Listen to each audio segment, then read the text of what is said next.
Assalamualaikum warahmatullahi wabarakatuh. Urip wis biasa wae. Maksudnya biasa wae, penting soleh, di hati soleh, rezeki wis minawos. Pokoke taluk mek pangeran, ora usah sok suci, ora usah sok bener dhewe, biasa wae. Dunya wis kabeh kersane napa? Pangeran. Ya sudah seperti ini. Yang soleh kaya salabah malah akhirnya suul khotimah. Padahal dulu disebut hamamatul masjid, tukang iktikaf. Gak tahu mulai ke masjid, tapi akhirnya suul khotimah. Wahsi sing mateni kekasih Nabi, rupane mateni Hamzah ditakdir husnul khotimah. Makanya donga ya muqallibal qulub tsabbit qalbi ala dini. Kita tidak pernah tahu. Nah, kenapa kalau saya ngaji PD? Mereka aku muji pangeran, saya tidak pernah mikir awakku, tak penting awakku, penting muji pangeran. Ngaji itu artinya kan muji pangeran, muji ilmune pangeran, ya sudah selesai. Itu anakku donga itu mikir awakmu dhewe. Mulane donga mek ngaji ku derajate dhuwur ngaji. Mergo ngaji muji pangeran, nak donga mikir awake dhewe. Makanya masyhur itu ada dua kelompok di masjid, yang satu diskusi halal haram, yang satu berdoa. Nah, terus Nabi keluar dari rumah berdiri, sempat ragu, saya kemana?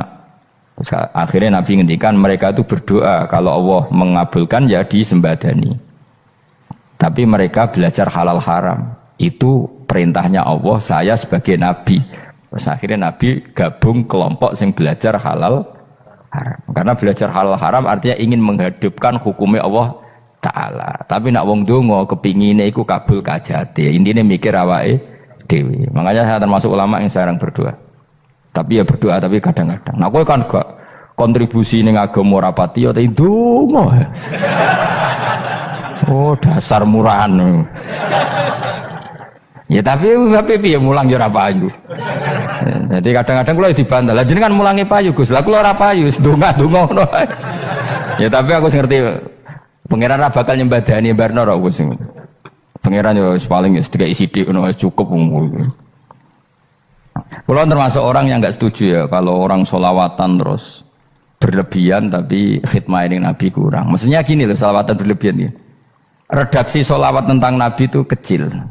Bukan sholawat jumlahnya enggak, redaksi tentang Nabi itu kecil, sementara tentang keinginannya itu saya tidak suka. Saya suka sholawatan itu ya yang nyifati Nabi banyak, kemudian keinginannya kecil, itu bagus. Kayak Ikhya itu, kayak Ikhya Abdul Hasan Asadili itu, kalau dongo itu jaluknya mau swidik, paling baris paling terakhir. Misalnya gini, Nahmaduka ya man huwa la ilaha illa anta ar-rahmanur rahim, itu langsung in sampai nyifati Allah itu 99. Buar ngono nganti berkuras-kuras. Lagi terakhir mau njaluk donga sithik. Nah kowe kan enggak muni muji Allah mau basa-basi tok. Alhamdulillah rabbil alamin wassalatu wassalamu ala Muhammadin. Monggo syarat tok. Baru ke Allahumma inna nas'aluka nganti telung lari. Tolong halaman. Tapi pas muji pangeran alhamdulillah rabbil alamin wassalatu wassalamu ala Muhammadin. Bariku terus donga njaluk mapan tolak buala. Yo wae. Mana jare pangeran? Muji kekasihku suwidik dongane kecangkeman. Lah saya tuh gak suka jenis itu. Harusnya sholawatnya itu yang panjang. Maksudnya nyifati Nabi yang panjang. Baru mintanya sedikit. Itu bagus ya. Bi akhlak. Makanya saya diantara sholawat yang senang itu sholawatnya Habib Ali Al-Habsyi yang arang Simtutur. Itu kalau beliau baca sholawat itu sholatan yattasilu biha ruhul musolli alaihi bi. Fayam basitu fi qalbi sirru nuri ta'alluqi bi wa hubbi wa yuktabu biha bi inayatillahi ta'ala fi hisbi. Jadi dia baca sholawat itu, ya Allah berikan sholawat kepada kekasihmu Muhammad. Dengan sholawat ini rohnya saya, musolli itu rohnya saya yang membaca sholawat bisa sambung dengan rohnya Rasulullah. Dan setelah sambung saya terhitung sebagai orang yang mencintai Rasulullah. Dan saya berharap dari cinta itu saya tertulis sebagai umatnya. Nah, aku kan enggak mau sholawat itu mau redum. Saya termasuk orang yang enggak saya loh ya. Tapi ya tetap baik dibanding nganggo primbon ya satu sholawatan itu. Tapi boleh punya etika lah dengan Rasulullah itu. Boleh kalau dongo nyifati Nabi yang banyak, ya baru keinginan. Kan banyak itu sholawat yang seperti yang saya misalnya di kitabnya Sayyid Muhammad ada. Allahumma sholli ala sayyidina Muhammad nuri kalam alladzi. Wah nyifati Nabi itu sampai panjang lebar baru menceritakan hajatnya. Kalau kamu kan enggak nyifati Nabi basa-basi, mau sidik mana. Malah kadang orang, misalnya ala Muhammad. Kok ala Muhammad, muni Sayyidina aja disoal. Misalnya terus bariku dongane apa? Panjang.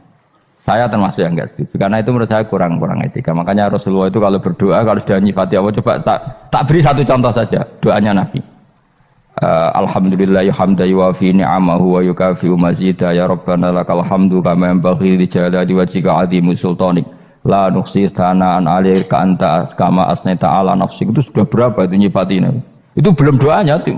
Nah kamu kan enggak Alhamdulillah rabbil alamin Allahumma ya Allah di hajati gremeng tok titik seramutu tenan. Jen gak bakat wali. Nah cara kula iku sisen ngono. Kula ya sering ngamini dongane wong ngono tapi ning atiku amin itu maksudnya amin barno mawon Gusti. Nanti aku amin tapi amin ku barno mawon Gusti. Wong ora jelas ngono berarti. Jadi aku muni amin tapi amin barno maksudnya ya Allah barno amin ngono maksudnya. Jadi karena tadi setahu saya doanya para nabi, para wali itu memang seperti itu. Ya coba itulah doa tadi aja yang saya sebut itu berapa kalimatnya? Apa? Alhamdulillah hamdan yuwafi ni'amahu wa yukafi'u mazida ya rabbana lakal hamdu kama yanbaghi li jalali wajhika 'azimi sultanik la nuhsi sana'an 'alaika anta kama asnaita 'ala. Enggak terhitung pujian saya kepada engkau sebanyak engkau memuji pada diri engkau sendiri. Allahumma inni a'udzu biridhoka min sakhatika fi mu'afatika min uqubatika wa bika minkal. Allahumma sholli bi haqqi jabarutika wa bi khawfika. Kan panjang sekali doanya wali-wali itu, tapi semuanya mensifati Allah. Bahkan banyak yang kemudian lupa enggak doa. Coba haji, doa haji itu coba. Labbaik Allahumma labbaik la syarika lak innal hamda wa ni'mata laka wal mulka la syarika lak. Wa ni'mat itu kan labbaik saya siap melaksanakan perintahmu ya Allah sa'dik. Engkau yang punya pujian, engkau la syarika lak. Itu malah enggak ada, jarang malah ada doanya. Itu kalimatnya talbiyah semua. Allahumma antal azil akram itu sudah seperti itu. Karena tadi al mu'min yashghaluhu sana 'ala Allah min ayyakuna li nafsihi dzakiran. Mukmin sejati adalah sibuk memuja Allah sampai lupa jatah dirinya sendiri. Nah, kowe kan gak mujine Allah basa-basi, dongane tenanan. Itu jadi makhluk aneh, itu jadi hubungan mbek pangeran itu wong aneh. Ya tapi jan ra bakat wali, ngono iku dadine ngono iku. Ya tok ngono kok mari wali kakean malah gak elit. Jadi tapi saya mohon itu di sholawat itu usahakan jumlah paling enggak jumlah sholawatnya banyak, doanya sedikit. Paling enggak misalnya kamu tidak punya kalimat yang apa baik ya mau sholawat ping 100 itu gak ada salah biar guling-gilingan apa kita menyebut kekasihnya Allah lebih banyak ketimbang kita menyebut hajat kita sendiri ya gitulah. Paling enggak punya etika seperti itu ya. Kalau kamu enggak punya segot-segot sing keren, bacalah sholawat berapa 100 terus cerita awam Gusti utang kula kathah. Mengke ra jawab wis roh.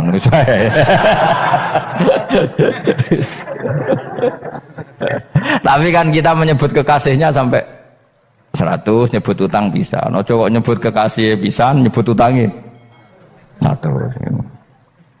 Berarti yen sampeyan ditakoki pangeran, kowe nyebut kekasih wong pira pisan, nyebut utang 100 dasar rayu utang ngono-ngono. Ya ada, saya termasuk orang yang nggak setuju tadi. Jadi kalau redaksi sholawat cari yang mujinya Nabi lebih lebih banyak. Karena itu nanti lebih diridhoi Allah Taala. Coba Allah sendiri kalau nyebut nabinya itu hitung saja. Laqad ja'akum rasulun min anfusikum. Jadi rasulun min anfusikum, seorang rasul yang sejenis dengan kamu. Terus azizun, orangnya sangat terhormat. Alaihi ma'anitum, rasul ini siap menanggung apa yang kalian tidak mampu. Kowe ra bakat mlebu swarga barokah syafaate Nabi akhirnya mlebu swarga. Kowe ra kelar korban, Nabi tahu mengorbankan kita semua. Dokha Rasulullah bikabsaini terus hada an ahli wa hada amman lam yudakhi min mati. Jenenge alihima anittum. Nabi menanggung apa yang kalian berat. Azizun, Nabi itu ali terus harisun alaikum. Nabi sangat berkomitmen menyelamatkan kalian. Haris itu keinginan yang berlebihan itu jenenge apa? Haris, kiai kuno namanya ini ngungseng, keinginan yang over. Nabi itu sangat berkeinginan kita ini maslahat. Terus bil mukminina raufur. Allah yang super saja kalau nyebut nabinya nyifati sebanyak itu. Ada ayat lagi misalnya, Rabbana wab'ats fihim rasulam minhum yatlu alaihim ayatika. Muhammad itu siapa? Seorang rasul yang membacakan ayat-ayat Allah. Wa yu'allimuhum, seorang rasul yang mengajari mereka alkitab wal hikmah. Wa yuzakkihim, seorang rasul yang membersihkan akhlak-akhlak kita. Jadi artinya Allah punya tradisi kalau nyifati rasul itu banyak. Juga nyifati orang-orang sekeliling rasul. Makanya menurut saya madzhab Syiah itu enggak pas. Karena Allah kalau nyifati Rasulullah itu jika nyifati orang-orang di sekeliling Rasulullah, dan itu dengan pujian, yaitu Muhammadur Rasulullah walladzina ma'ahu asyidda walal kufar ruhama'u bainahum tarahum ruk'an sujada yabtaguna fadlan minallahi warid wa nasimahum fi wujuhim min atharis sujud. Itu kan panjang sekali, dan orang-orang sekeliling Muhammad adalah begini. Kayak apa Allah muji para ashabu Rasulillah? Masa kita ikut kelompok yang menghina ashabnya apa? Rasulillah. Makanya kita tetap madzhab ahli sunnah apa? Wal jamaah, yaitu mencintai semua sahabat. Karena Allah saja yang Tuhan mensifatinya dengan sehormat itu. Mensifati apa? Ashabu Rasulillah. Disifati orang-orang yang saling kasih sayang sama orang mukmin. Tarahum ruka'an, sujud dan komitmen hidupnya untuk rukuk dan sujud. Simahum fi wujuhim min asari sujud. Sudah asari sujud terus diterjemah, nanti sensitif. Cuma setahu saya asar sujud itu nanti setelah di akhirat orang sering sujud itu jabahnya itu ada nurnya. Tapi kalau ada yang nafsirkan asari sujud itu warna tertentu ya semboy. Itu sensitif. Yang jelas asari sujud itu ya sudah seperti itu. Seneng kamu kok hasut. Kowe nyen provokator, nak ono apa ya? Ada hal yang begitu terus mau berlebihan. Uteke ya khisimun. Nah, kula ora ada kepentingan pokoknya ayat si mahum fi wujuhim min athari sujud, bahwa dalam jabahnya itu ada asaris sujud. Itu masyhur kan, saya terangkan ya, tapi kowe aja sensitif loh, biasa wae. Suatu saat Rasulullah itu ngendikan begini, nanti saya kata Nabi akan nyafaati kalian semua. Sahabat-sahabat tanya, ya Rasulullah dengan sekian miliar orang bagaimana kamu mengenali kita? Saya ulang lagi, suatu saat saya nanti akan nyafaati kalian karena saya kenal kalian. Maksudnya di akhirat. Ya napa? Di akhirat. Terus sahabat tanya, ya Rasulullah bagaimana engkau mengenali kita sementara nanti di akhirat bermiliar-miliar orang gitu. Terus Nabi ngendikan gini, jika kamu punya unta dengan tanda tertentu, saya ulang lagi, jika kamu punya unta punya tanda tertentu, dalam jidatnya ada begini, dalam tangannya ada gini, dalam kakinya ada gini, maka apa kamu bisa membedakan untamu dengan unta orang lain? Ya bisa ya Rasulullah, karena unta kita khas. Misalnya kaki depannya ada putihnya, kaki belakangnya ada putihnya, dalam baduknya ada putihnya. Kata Nabi, inna ummati yut'auna yaumal qiyamati hurran muhajjalin min asaril wudu. Nanti umatku nanti wajahnya juga bersinar, tangan kakinya juga bersinar. Jadi asar itu saya pastikan secara riwayat itu akhirat, maksudnya tentang akhirat. Tapi bahwa yang di dunia ada yang memulai asar itu nggih monggo mawon. Loh itu bagus kan, artinya ekspresi percepatan. Ndak apa-apa loh, daripada kok kowe ora jelas ini gitu. Maksudnya ya orang ngetok kowe pancen jarang sujud tenan. Wis ora usah sensitif, tapi yang jelas ya nanti. Ya soben kiamat ruang samu. Nanti hisab itu nanti kalau hitung hanya sekitar 3 jam. Hisabnya sak dunia itu hanya sekitar, karena malaikat itu tidak kesulitan sama sekali. Tak warai ya. Ini enggak akan salah saya dalam hal ini karena riwayatnya sahihah. Kenapa hisab itu hanya butuh rubu'un nahar, 1/4 dari siang enggak? Anggap saja siang itu 6 jam atau 12 jam, itu aja terserah. Kalau 12 paruhnya kan 6 ya. Seperti 1/4-nya berarti 3. Itu gini, jadi nanti di mahsyar itu kan yauma tabyaddu wujuh wa taswaddu wujuh. Yaudah yang kafir itu gelap, hilang, wajahnya, tubuhnya semuanya gelap. Yang mukmin itu semuanya terang. Jadi sudah yang tabyaddu wujuh wa taswaddu wujuh otomatis terus nyingkap. Terus pergerakannya itu delala yang tabyaddu wujuh itu ke kanan, yang taswaddu wujuh ke kiri. Maka kamu jangan punya sinar yang kelap-kelip, nanti kena bego yang karena gak jelas tadi. Maka kamu harus sinarnya yang sejelas-jelasnya, ghurran muhajjalin min asaril. Bila perlu nur kamu sampai menembus langit saat itu. Makanya ketika orang mukmin sudah nurnya ada di muka, ada di tangan, masih ngendikan Rabbana atmim lana nurona, karena takut masih kena bigo tadi. Karena kalau hanya wudhu tok, sikil tok kan, bayangkan di miliaran orang kan bisa agak kelihatan. Tapi kalau nurnya sampai nembus langit kan, itu siapa kok nurnya sampai, kan malaikat langsung tahu. Makanya hafal Quran, alim kan insya Allah nurnya itu. Sama zaman itu masih berdoa, Rabbana atmim lana, sempurnakan nur kami. Karena nanti identifikasi malaikat berdasar tadi, kalau ada nur berarti diletakkan ashabal yamin, kalau nggak ada nur ashabal shimal. Nah malaikat yang dibawa bigo itu kira-kira detail nggak? Dugaan saya kalau kelap-kelip pasti kena simal. Wah ini partai kiri, mesti kan. Pemenang yang wudhunya mau dulet sirah tok sidik. Karena anak madzhab Syafi'i. Sebetulnya meskipun tuh sebaiknya kalau basuh sirah itu kabeh ben ora kelap kelip, mana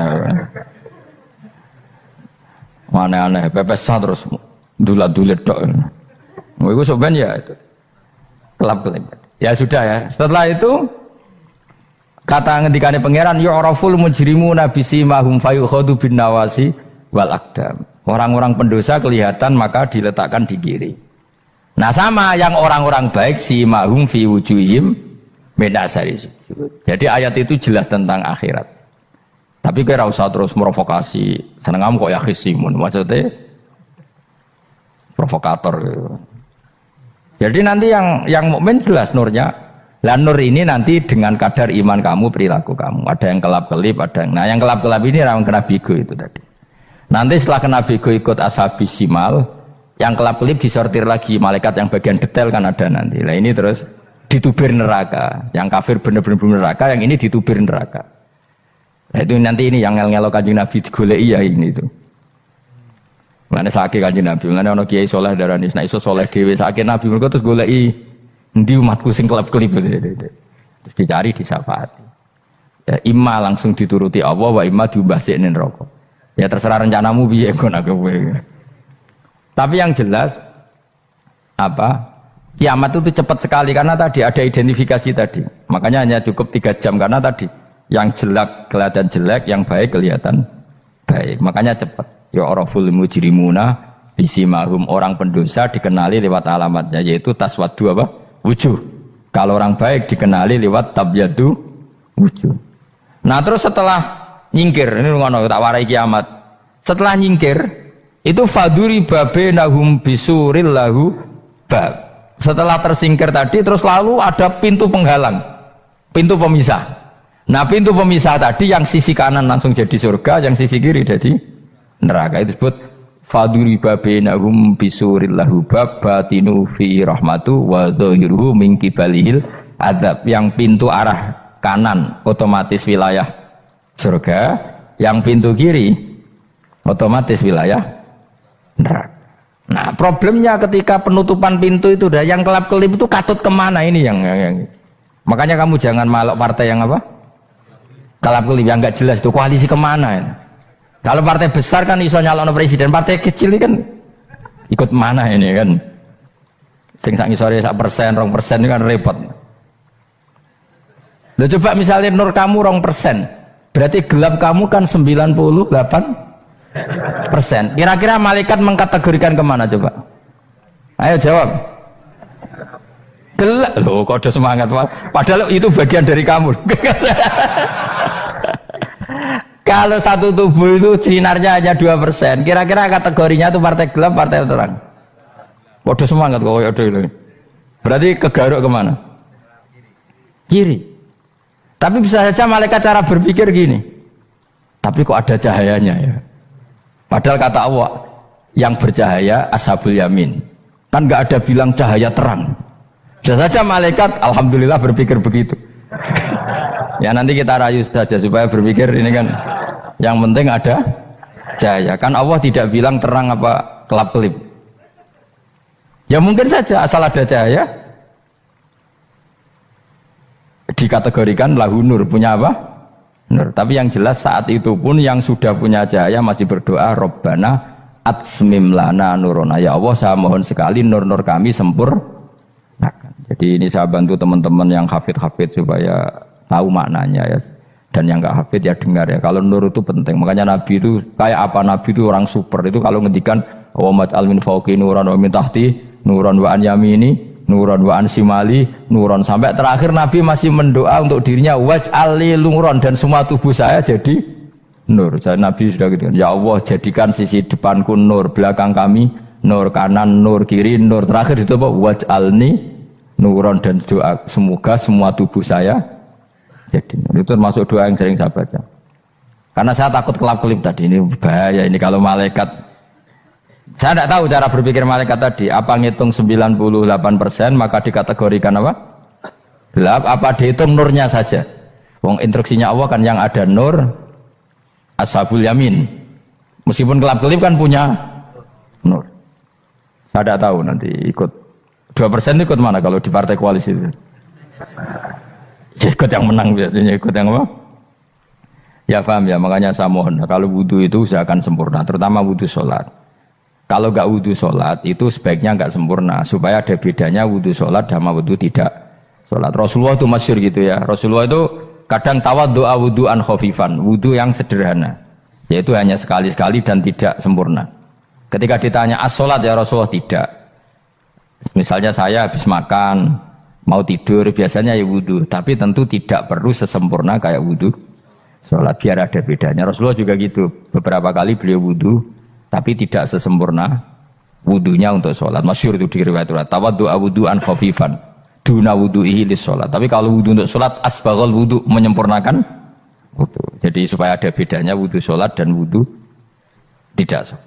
Saya gak wong sore iso ngaji podo kabeh. Abu Bakar ya gitu. Ana wong poso sunat kok nyediakno buka dimarahin. Istrinya pernah nyediakan buka beliau untuk puasa sunat. Itu embernya dipecahi Abu Bakar. Ditanya, kenapa gitu? Apakah kamu akan menyaingi Ramadan? Jadi gak boleh memperlakukan puasa sunat kayak Ramadan. Ya biasa saja kalau puasa sunat tuh, wah, buka kolak, apa? Ramadannya ya iri tuh. Ini gimana kok saya disaingi ini? Jadi kabeh itu ada proporsinya, ada apa? Makanya megang Quran ya wudu, megang wudu. Nah, kabeh gitaran terus wudu, pengiran tersinggung. Piye kok menjegal gitar wudu? Jadi gak boleh kebaikan disaingi, itu juga gak boleh. Bapak gue sergep wudu sampai nyekel gitar. Quran tersinggung, wah semen ibu gak semen kan. Malaikat panitia kan ya tersinggung. Kabeh itu kan ada proporsinya, apa? Ada proporsinya. Itu hebatnya Rasulullah. Jadi kalau beliau wudu, bahkan wudu itu wudu li sholat sama tidak sholat itu.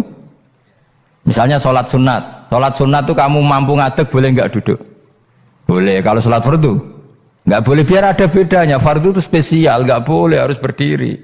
Kalau sunat pun harus berdiri. Fardu tersinggung, iya sunat kok nyaingi aku kan gitu kayak. Ya makanya sholat fardu wajib berdiri ya. Sholat sunat boleh duduk meskipun mampu loh ya. Nggak boleh sama. Sholat sunat pun harus berdiri. Berarti ada sunat menyaingi fardu. Ya jelas ya, jadi aturan main itu harus jelas, nggak boleh. Makanya Abu Bakar itu nggak mau kalau ada orang puasa sunat kemudian apa? Abdullah bin Mas'ud lebih parah, dia itu tukang nyuepeng orang yang selalu sholat duha. Makanya saya itu duha itu jarang, karena takut kena sweepingnya siapa? Abdullah bin Mas'ud. Itu ada orang khusyuk tiap hari duha, diswepeng sama dia. Apakah kamu menjadikan sholat ini jadi fardu? Kok mbok lakoni bedino? Awas nampak lakoni bedino. Daerah akhir duha dilakoni bedino. Perkara ini butuh duit. Itu kalau zaman Abdul Mahmud kena sweeping apa? Karena berarti menandingi fardu. Yes, kira usah anut ilmu ku bahaya itu di sensitif. Cuma ini kan ilmu tetap tak utarakan. Biar kamu tahu, nggak boleh fardu disaingi itu nggak. Coba kan banyak ketentuannya tadi. Contoh paling gampang itu apa? Kalau sholat fardu boleh, nggak boleh apa? Duduk. Sholat sunat boleh duduk. Sholat sunat boleh di kendaraan sesuai jalannya kendaraan. Aynama tawajjahat bi rakhilatu. Kalau sholat fardu, kalau kamu naik unta harus turun untuk memastikan di kiblat. Jadi banyak sholat sunat kamu dalam keadaan najis sudah tidak boleh dilakukan. Kalau sholat fardu, karena saking pentingnya fardu, meskipun dalam keadaan najis ya menemukan alat sesuci harus tetap sholat. Jenenge sholat dihormatil waktu, karena nggak boleh fardu ditinggalkan. Meskipun nanti harus iadah, Karena nggak boleh mengalahkan fardu meskipun itu oleh najis. Jadi misalnya kamu pergi hanya bawa satu celana, kemudian di terminal atau apa kena najis, kena uyah sampean misalnya, kamu harus tetap wudu dan sholat. Karena nggak boleh fardu ditinggalkan. Meskipun nanti harus dah, karena sholat kamu tidak sempurna. Dalam keadaan celana kamu najis, boleh nggak sholat sunat? Oh nggak boleh. Karena kalau fardu itu darurat memang suatu yang harus maka dilakukan. Tapi kalau kamu dalam keadaan nggak suci, nggak boleh melakukan sholat apa? Sunat.